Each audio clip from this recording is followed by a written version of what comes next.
Hi hello welcome back my channel பிளாக்கி. சரி, இன்றைக்கி ஒரு வீடியோ எடுத்து போட்டுடலான்னு சொல்லி தான் இதை வந்து கவர் பண்ணிகிட்ருக்கேன். நான் இன்றைக்கி வந்து பீர்க்கங்காய் கடைசல் தான் வந்து எப்படி செய்கிறதுன்னு சொல்லி ரெசிபி வீடியோ தான் அப்லோட் பண்ண போகிறேன். அதுக்கு வந்து ஒரு மீடியம் சைஸ் வெங்காயம், 2 மீடியம் சைஸ் தக்காளி, அப்புறம் ஒரே ஒரு வரமிளகாய், அப்புறம் பாதி பீர்க்கங்காய் வந்து எடுத்துக்கிட்டேன். ஜீரகத்தூள் வந்து கொஞ்சமாக நுணுக்கி வச்சுருக்கேன். வாங்க எப்படி செய்யலான்னு பார்க்கலாம். அடுப்பை பற்ற வச்சுக்கலாம். அது மேலே குக்கரை எடுத்து வச்சுக்கலாம். குக்கரில் ஒரு 2 ஸ்பூனுக்கு வந்து எண்ணெய் சேர்த்திக்கலாம். கடுகு ஒரு 1/4 டீஸ்பூன் வந்து எடுத்துக்கிறேன். இது பொரிஞ்சு வரட்டும். பொரிஞ்சு வர வரைக்கும் வெயிட் பண்ணலாம். கடலைப்பருப்பு,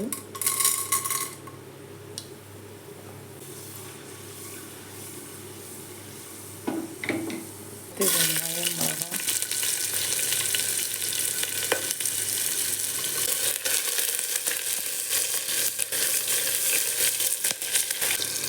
லைட்டாக உப்பு, கொஞ்சமாக மஞ்சள்.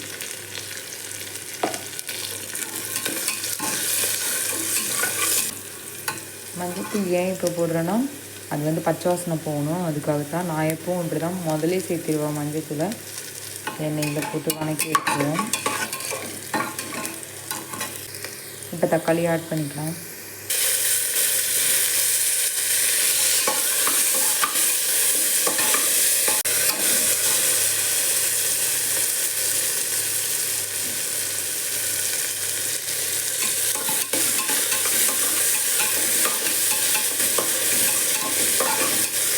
இப்போ காயை வந்து பீர்க்கங்காயை வந்து இதில் ஆட் பண்ணிக்கலாம். தக்காளி வெங்காயம்லாம் நல்லா வணங்கிடுச்சு.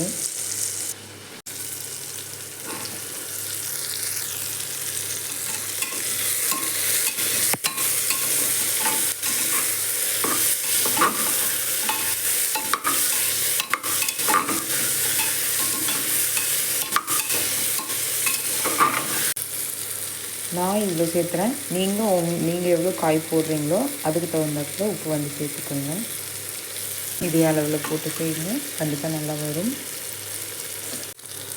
இப்போ வந்து ஜீரகத்தூள் வந்து சேர்த்துக்கலாம்.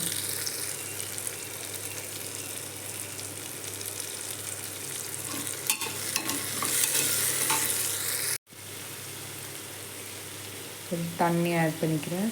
இது கொஞ்சம் பெரிய டம்ளர் தான். இல்லை, நான் இவ்வளோ தண்ணியும் சேர்த்துக்க மாட்டேன். ஒரு 1/2 டம்ளர் சேர்த்துக்கிறேன்.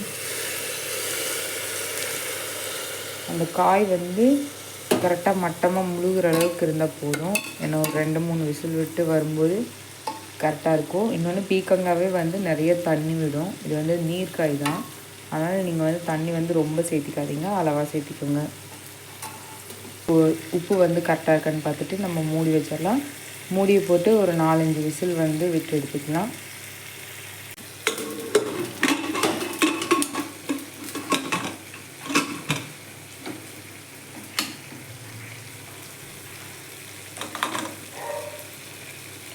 ஒரு 3 விசில் நிறைய வந்துருச்சு. ஒரு 4-5 விசிலுக்கு மேலேயே வந்துருச்சு. இப்போது கேஸும் போயிடுச்சு. ஓப்பன் பண்ணி பார்க்கலாம் எப்படி வந்துருக்குன்னு.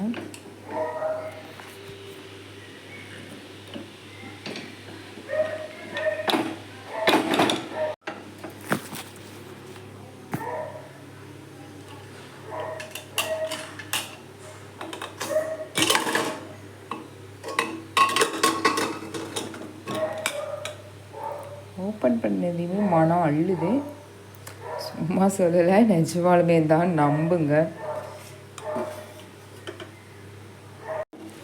தண்ணியை வந்து வடிச்சிட்டு கடைஞ்சிக்கலாம்.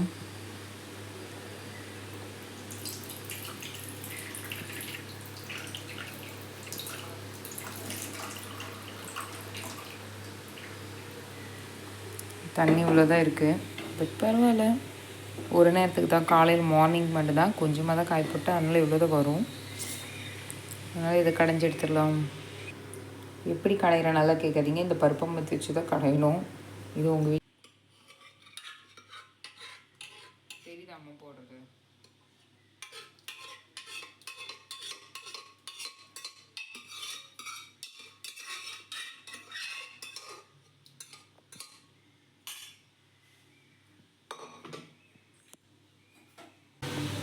நல்லெண்ணெய் இருக்குது. நான் எடுத்து வச்ச தண்ணி வந்து இதில் ஊற்றி ஒரு அலசி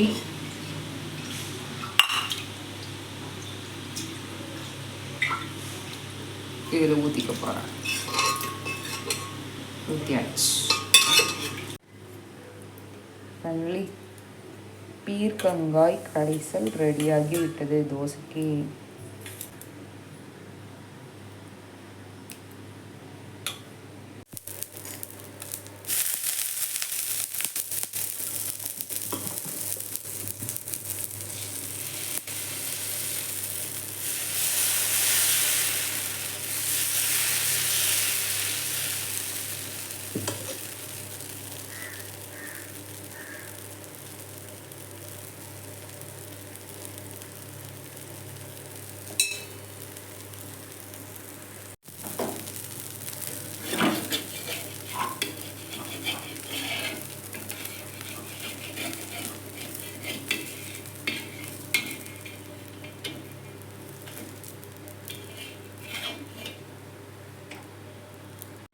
இங்கே நம்ம சாப்பிடலாம்.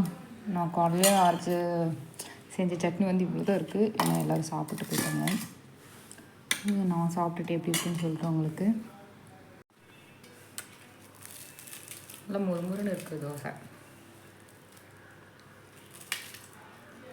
அப்படியே பிச்சு சட்னியில் முக்கி ஒரு வாய்.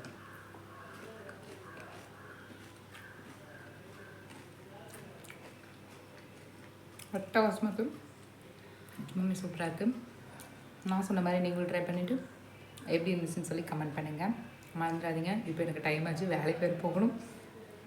நான் அடுத்த வீடியோவில் உங்களை வந்து பார்க்குறேன். பாய்.